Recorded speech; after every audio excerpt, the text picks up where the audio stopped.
लोग भी न जाने क्या क्या बचाने में लगे हैं और जो अनमोल है उसको गंवाते जा रहे हैं। अमूल्य को निर्मूल्य गंवा रहे हैं और जो निर्मूल्य है उसको अनमोल समझ रहे हैं। निरर्थक को सार्थक मान बैठे हैं और सार्थक को अनदेखा कर रहे हैं।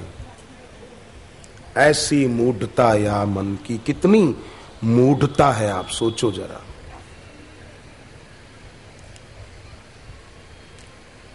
एक आदमी पादरी के पास गया, चर्च में तो पादरी लोग, पादरी के पास गया, शराब भी था, शराब पिया हुआ था।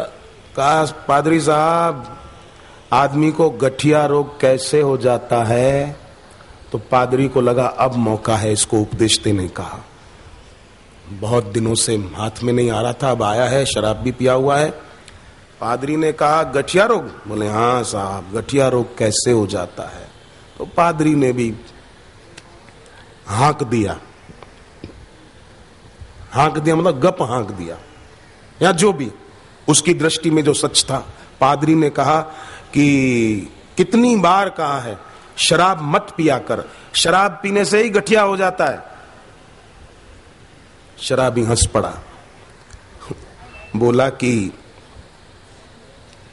मैंने तो अखबार में पढ़ा कि आपके विदेश में जो सबसे बड़े पादरी है ना, उसी को गठिया हो गया है।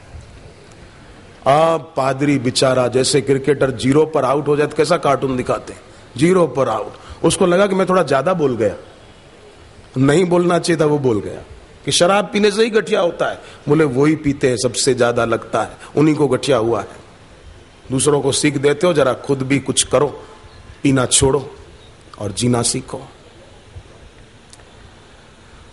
तो भक्त अपना जीवन सही अर्थ में जीते हैं। किर कांटा किस काम का पलटे, पलट करे बहु रंग, जन दरिया हंसा भला, जद तद एक के रंग। हंस हमेशा अपने उसी रंग में रहता है, गिरगिट रंग बदलता रहता है। दरिया साहब कहते हैं किर कांटा माने गिरगिट, किस काम का, किर कांटा किस काम का, पलट करे बहु रंग, जन दरिया हंसा बला, जद तद एक के रंग। तो साधक ऐसा होता है हंस की तरह, हर क्षण हर पल हर परिस्थिति अपनी श्रद्धा और भक्ति को हंस जैसे एक रंग में रहता है, ऐसे उसी रंग में, भक्ति के रंग में रहता है। दुखद परिस्थिति भक्त की भक्ति कम नहीं कर सकती है। धनभागी हैं वो जो ऐसी अपनी भक्ति बना पाए, और इस भक्ति से शरीर भी स्वस्थ हो जाता है। सत्वगुण बढ़ता है ना तो बीमारियां दूर रहती हैं, तमोगुण बढ़ता है तो बीमारियां घेरती है थोड़ा। तो मैंने सुबह कहा था सत्संग में, आप जो नहीं थे उनके लिए फिर से कहूं, किसी को भी अगर डायबिटीज है, डायबिटीज के पीछे पड़ जाए, क्योंकि डायबिटीज आंखें कमजोर करती है और किडनी की खराबी बढ़ाती है। इसलिए अगर किसी को भी शुगर प्रॉब्लम हो तो आप उनको शुक्र गायत्री का जप बताओ। शुगर वाले शुक्र गायत्री जप करें। कैसे? ओम भृगु जाताय विद्महे, ओम भृगु जाताय विद्महे, ओम भृगु जाताय विद्महे, ओम भृगु जाताय विद्महे, दिव्य देहाय धीमहि, दिव्य देहाय धीमहि, दिव्य देहाय धीमहि, दिव्य देहाय धीमहि, तन्नो शुक्रः प्रचोदयात्, तन्नो शुक्रः प्रचोदयात्, तन्नो शुक्रः प्रचोदयात्। तन्नो शुक्रः प्रचोदयात्। और डायबिटीज की दवा अपने यहाँ एक वैद्यराज है, वहां से शुगर की दवा अगर किसी को है तो ले सकते हैं। और घर पे भी बना सकते हैं। आम के पत्ते सूख जाएं, छांव में कूट कर पाउडर बना लें, 1 चम्मच पाउडर 1 गिलास पानी में डाल दें, रात भर वो पानी ढक के रख दें, सुबह उसको उबालें, आधा पानी बचे छान कर पिए, जिसको शुगर है। स्वास्थ्य रक्षा का मंत्र जप करे, आरोग्य निधि में लिखा है, रात को दक्षिण में सिर करके सोए, त्रिफला का सेवन किया करे जिसको शुगर है, और सुबह शाम आधा पौना घंटा पैदल चले। शुगर को भागना ही पड़ेगा। मैदान में अगर हम डट जाएं तो मुश्किल है पीछे हट जाएं। नियम करने वाला फिर शुगर वाला भी नाचने लगेगा, मेरा सारा जीवन संवर गया, वो भी आनंदित हो उठेगा।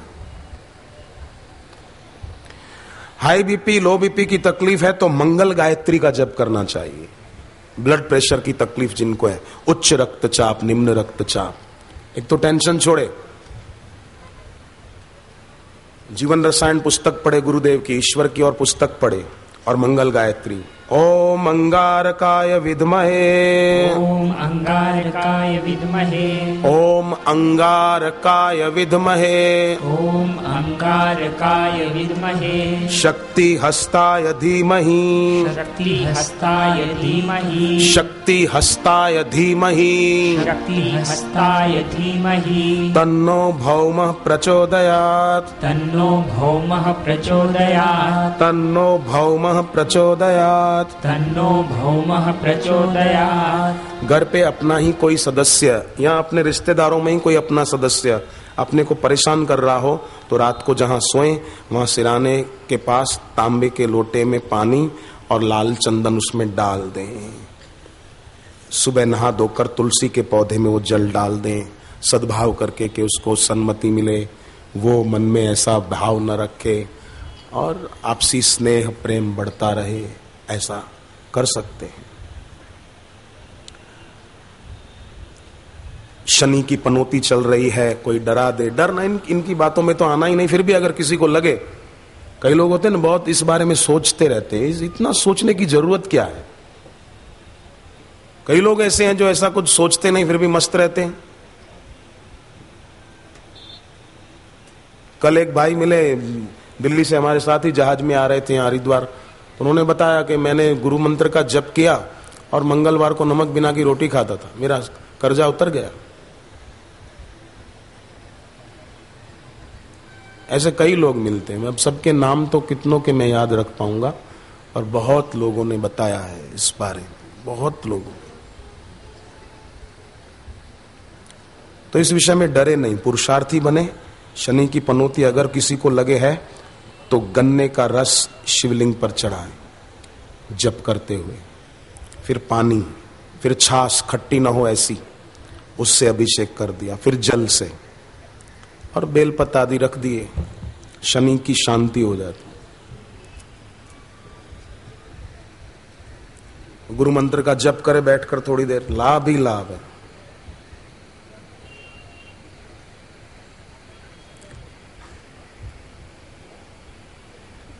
गुरु मंत्र का जप माने सबसे श्रेष्ठ मंत्र जप कर रहे हैं।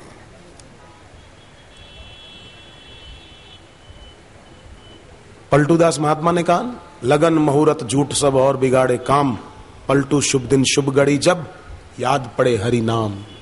वही शुभ दिन है। एक आदमी ज्योतिषी के पास गया, जन्म पत्री दिखाने लगा।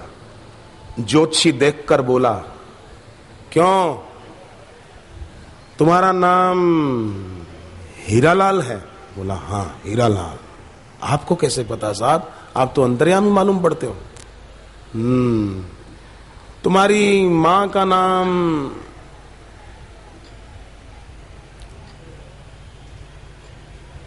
कल्पना है? अरे ये आप तो सब जानते हो, मां का नाम भी आपको पता है। तुमको 2 बेटी और 1 बेटा है? कमाल है, आपको तो ये भी पता है कि 3 संतान है, 2 बेटी 1 बेटा। बिल्कुल ठीक कहा। हाँ बोले, हाँ मेरे को सब पता है। ये बात बताओ, आपको सब पता कैसे चल गया? तो बोले, पंडित के 15 दिन पहले तू 10 किलो गेहूं लाया था। हाँ महाराज, ये भी आपको पता है, मैं 15 दिन पहले 10 किलो गेहूं लाया था। आप तो साक्षात अंतर्यामी हैं। ज्योतिषी बोला, मूर्ख, अंतर्यामी नहीं हूं, तू जन्म पत्री के बदले राशन कार्ड ले आया है।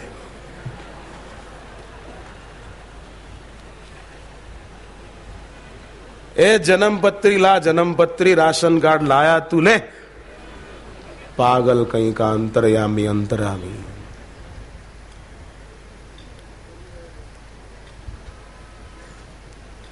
राशन कार्ड लेकर घूम रहे हैं। दूसरा एक आदमी था, ज्योतिषी के पास गया कुछ पूछने, तो ज्योतिषी किसी को कुछ बता रहा था, तो उसने कुछ बातें सुनी तो आकर ऐसे ही कुछ इसने भी गप आगा, साहब मेरे है ना दाएं हाथ में खुजली बहुत हो रही है। अरे बोले तेरे को तो रुपया मिलने वाला है। हाँ तो साहब मेरे बाएं हाथ में भी खुजली बहुत हो रही है। बोले सोना चांदी ऐसा भी कुछ मिलने वाला है। साहब मेरे दाएं पैर में भी खुजली हो रही है, लगता है विदेश यात्रा का योग, अमेरिका जाने वाला है तू, तेरा वीजा पक्का लगने वाला है। बोले मेरे बाएं पैर में भी खुजली हो रही है। ज्योतिष ने थप्पड़ मारी, खुजली का इलाज करा जाके तू। बीमारी है तुझको, खून साफ नहीं है, इलाज करा, इलाज जाकर तू। आया बड़ा दाएं हाथ में खुजली है, बाएं। आप देखना शगुन के तौर पर बहनों का बायां अंग बाईं आंख फरके तो समझो शुभ शगुन है, 1-2 सेकंड 4 सेकंड ज्यादा नहीं। पुरुष का दायां अंग दाईं आंख फरके तो समझो कुछ शुभ होने वाला है। पर 1-2-3 सेकंड किसी की दिन भर ही फरकती हो तो समझो उसको बीमारी है बेचारे को, है ना, तो फिर उसको इलाज कराना चाहिए। दिन भर दायां हाथ यूं यूं हो तो समझे शुभ होने वाला, शुभ नहीं अशुभ होने वाला, इलाज करा तू। रजत मालती दूध के साथ खा तो ये कंपन मिट जाए। और वायुवर्धक चीजें मत खा, आलू चावल दही मटर गोभी भिंडी, ये चीजें वायुवर्धक, ये नहीं खा। यथा योग्य। और चक्कर काटने का इतना ही शौक है तो गुरुद्वार पर जाकर वड़दादा के चक्कर क्यों न काटे, ताकि 84 के चक्कर मिटे। हरिओम हरिओम करते हुए परिक्रमा करना। यानि गानि च पापानि जन्मांतर कृतानि च तानि सर्वाणि नश्यन्तु प्रदक्षिणम पदे पदे। गुरु गीता का एक श्लोक है, आप बोलना साथ में। गुरु सेवा गया प्रोक्ता, गुरु सेवा गया प्रोक्ता, देहस्यादक्षयो वटः, देहस्यादक्षयो वटः, तत्पादं विष्णुपादं स्यात्, तत्पादं विष्णुपादं स्यात्, तत्र दत्तमनस्ततम्, तत्र दत्तमनस्ततम्। गुरुदेव की सेवा ही तीर्थराज गया है।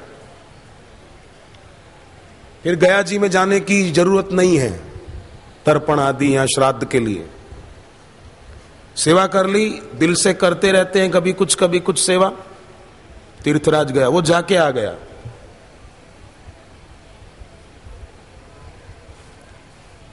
मैं तीर्थराज गया में सत्संग था गुरुदेव का बिहार में, मैं गया था सत्संग में, मैं तो जाता ही हूं सेवा में। तो मुझे किसी ने कहा चलो आप भी उस जगह पर जहां ये तर्पण या ये आदि कुछ पाठ वाट होता है, अब चलो आप भी अपने पितरों के लिए कर लो। मैंने कहा विष्णु पुराण में लिखा है जो भक्ति के रास्ते चलता है उसके पितरों का उद्धार हो ही जाता है, तो अपने उधर जाने की कोई जरूरत नहीं है। और लोग जाते हैं भले उनको बेचारों को जगह मिलेगी, इतनी अपनी जगह कम रुकेंगे। गुरुदेव की शरण में आए, गुरु सेवा गया प्रोक्ता, शिव जी ने कहा है। कोई साधारण आदमी कहे तो बात न माने, जब भोलानाथ भगवान ने कहा है तो उनकी बात क्यों ना माने। 100% नहीं मान सकते, जितनी मान सकते हो उतनी तो मानो। गुरु की भी बात 100% शिष्य नहीं मान सकते। आप मैं तो मेरी बात बताऊं, मैंने 100% गुरुदेव की बात नहीं मानी, झूठ क्यों बोलूं। बातें बड़ी बड़ी नहीं तो 100% नहीं मानी मैंने। हाँ प्रार्थना जरूर करता हूं कि 100% मान लूं, प्रार्थना जरूर है मेरी, अर्जी जरूर है। आप में से जिसने मानी हो तो आपको मेरा प्रणाम, 100% मानी हो तो आपको दंडवत प्रणाम मेरा। तो जितनी मान सके। तो गुरु सेवा गया प्रोक्ता। शिव जी कहते हैं दूसरी बात, देहस्यादक्षयो वटः, गुरुदेव का शरीर अक्षय वट वृक्ष है। महात्मा लोगों को पता है प्रयाग में अक्षय वट है ना, जो कभी गए हैं हाथ ऊपर करो, पता है प्रयाग का अक्षय वट, कईयों को पता। ठीक ठीक, धन्यवाद। मैं भी प्रयाग कई बार गया हूं पर कभी अक्षयवट मैं नहीं जा पाया। हां गुरुदेव जिस कुटीर में रहते हैं, देहस्यादक्षयो वटः, गुरु का शरीर अक्षय वट वृक्ष है। मैंने उस गुरुदेव की कुटीर की परिक्रमा जरूर कई बार की है। अहमदाबाद में मोक्ष कुटीर की परिक्रमा कई बार की, करता रहता हूं। और जब तक मेरे जी में जान रहेगा मैं करता रहूंगा, क्योंकि गुरुदेव का शरीर शिव जी कहते हैं अक्षय वट वृक्ष है, अक्षय फल देने वाला है। और फिर तीसरी बात शिव जी ने इस श्लोक में कही, कभी कभी ये गुरु गीता भगवत गीता के श्लोक पढ़ो ना, तो आप उसमें देखो इसमें कितनी बातें भगवान ने कही एक श्लोक में। फिर वो आप कभी अपनी एक अलग नोटबुक रखो, उसमें लिखो कि इस श्लोक में इतनी बातें कही है, इतनी प्रेरणादायी है। भगवत गीता पढ़ो तो उस श्लोक में ध्यान दो, इस एक श्लोक में भगवान ने कितनी बातें बताई। एक बात है, दो बातें हैं, तीन बातें हैं, पांच बातें हैं, कितनी, और उससे भगवान क्या प्रेरणा दे रहे हैं और मैंने कितनी पाई। कभी ऐसा भी स्वाध्याय करें, स्वाध्याय दैवी संपदा है। तो तीसरी बात कही तत्पादम विष्णु पादम स्यात्, सदगुरु के चरण भगवान विष्णु के श्री चरण है, और भगवान विष्णु के दाहिने चरण से गंगा जी निकली है, और भगवान विष्णु के बाएं चरण से सरयू जी निकली है। अयोध्या सरयू किनारे है, सरयू नदी भगवान विष्णु के बाएं चरण से निकली। सदगुरु के चरणों में भी सारे तीर्थ शास्त्र बताते हैं। तीर्थानी दक्षिणे पादे वेदास्तन मुख रक्षिता, गुरु के दाहिने चरण में सारे तीर्थ हैं, बाएं चरण में तीर्थ है। इसलिए विष्णु भगवान ने गरुड़ पुराण में कहा कि ऐसे ईश्वर प्राप्त सदगुरु जहां हो उस स्थान को श्रेष्ठ तीर्थ समझो।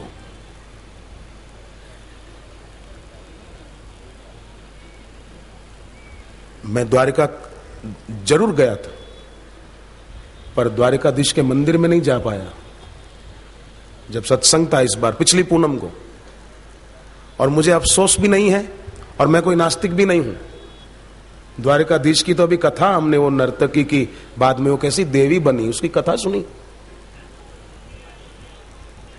और द्वारिकाधीश की ही तो भगवत गीता के हम लोग श्लोक पढ़ते हैं, सुनते बोलते हैं। पर मुझे ऐसा भी नहीं है कि द्वारिकाधीश मेरे पर नाराज हुए होंगे, नहीं, खुश हुए होंगे कि वो मेरे पास ही है, कोई बात नहीं।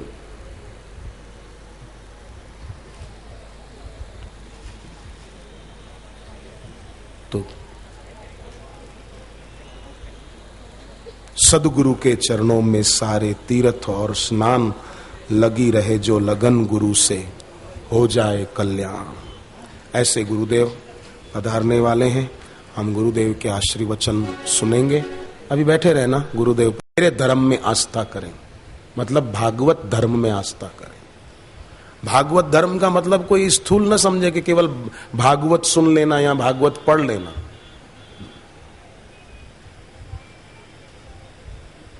कायेन वाचा मनसेन्द्रियैर्वा, काया से, वचन से, मन से, इंद्रियों से भक्ति हो।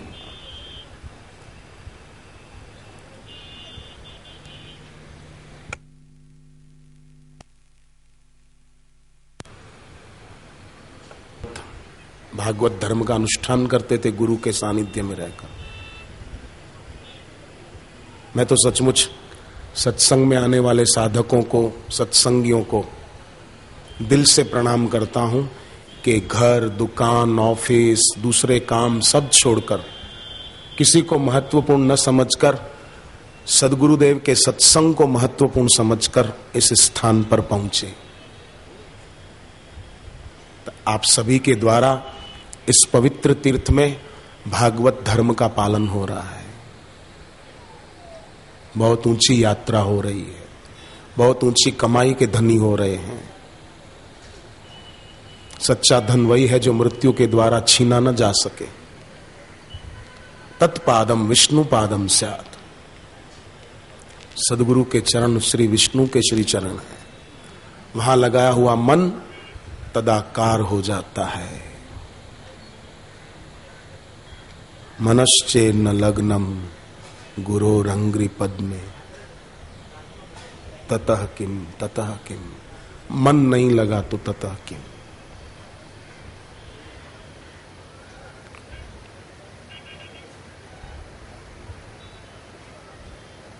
ओम नमो भगवते वासुदेवाय। ओम नमो भगवते वासुदेवाय। ओम नमो भगवते वासुदेवाय। ओम नमो भगवते वासुदेवाय।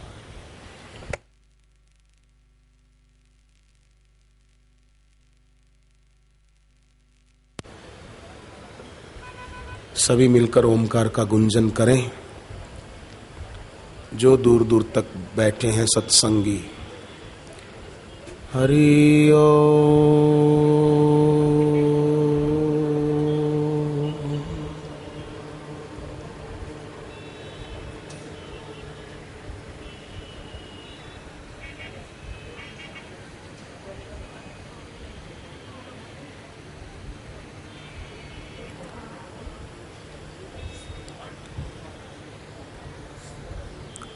हमारे आधार रहे हैं, जिनके सानिध्य में भागवत धर्म का अनुष्ठान हम सबका सफल हो रहा है। कायेन वाचा मनसेन्द्रियैर्वा, जिनकी कल्याणकाणी वाणी के द्वारा हमारा भागवत धर्म का अनुष्ठान सफल हो रहा है, ऐसे गुरुदेव पधार रहे हैं। हम गुरुदेव के पावन दर्शन और आशीर्वचन का लाभ लें।